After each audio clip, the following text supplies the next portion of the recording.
Good morning. Today we're going to work on the IT band. IT band means iliotibialis. It runs alongside from the hip to the knee.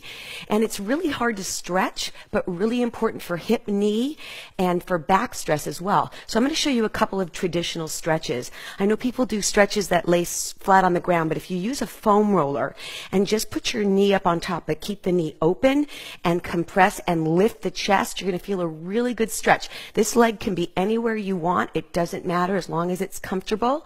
Hi, thank you for joining me. And the most important part here is the open knee and the push of the chest. Now I'm going to show you proper technique to roll on the IT band. Some of the biggest mistakes I see out in the industry are people work it too slow and too deep. We want to increase circulation and reduce inflammation. Very important. So the first level would be I call this side saddle. And you're going to go from the hip to the knee, and you can use your hands on the floor, and your legs are open, and you're just lightly going from the hip to the knee for the IT. Second position would be a crossover, where you can elevate your weight. But watch what I'm going to do. I'm going to face down for some of it, and face up for some of it, so you get the entire area. Good morning, everybody. I can't see you, but leave comments, and I'll write you back. So hip to the knee.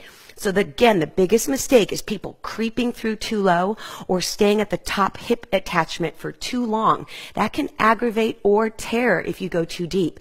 And of course, the last level would be stacking. This is what I call stacking. And again, you want to face downward on it and face upward on it. I don't think I'm going to be able to get to both sides today because I'm going to show you as many techniques as possible in 5 minutes because you want to cross-train your flexibility. And that means even on a specific body part, you want to use different techniques.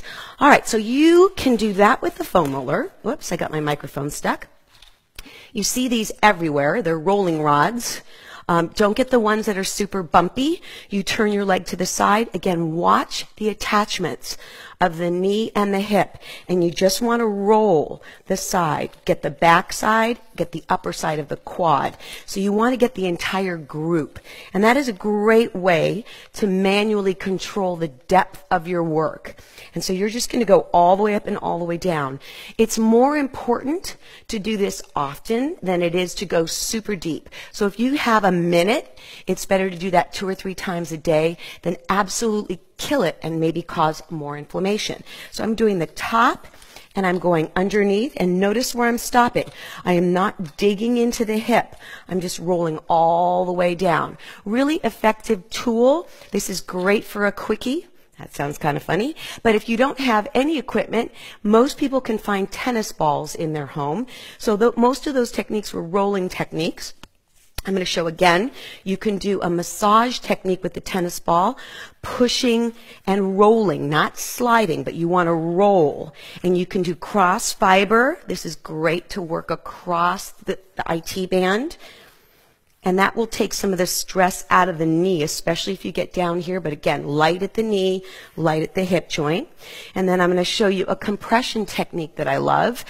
Make sure the knee is open, start at the knee, and you're going to just change your body weight onto that tennis ball. And you're following the pant leg along the outside of the hip. If you find something that's a little bit tender, you're going to double bump it. Double bump or triple bump it. And I'm moving pretty quickly, maybe 1 inch at a time from the knee to the hip. This is called compressions. Compressions are great to loosen it up quickly, but not put so much stress or body weight on it. You're controlling the pressure. When you get up to the hip, you want to squeeze into it, but again, be careful of the bones. You want to stay off the bones as much as possible. Double compressions. And for the last one, I'm going to take 2 tennis balls. This would mimic what you did on the foam roller, but of course feel a lot different. And you're going to roll from the hip to the knee with the tennis balls. Notice my hands are on one side. I'm elevating my body weight. You're going to either face down a little bit, reposition it, and again, it's long ways, not widthwise. I know there's balls that you can get together and roll that way, but I like the freedom, each ball rolling individually. I'm going to go all the way up and all the way down. So I've covered one side today, multiple techniques.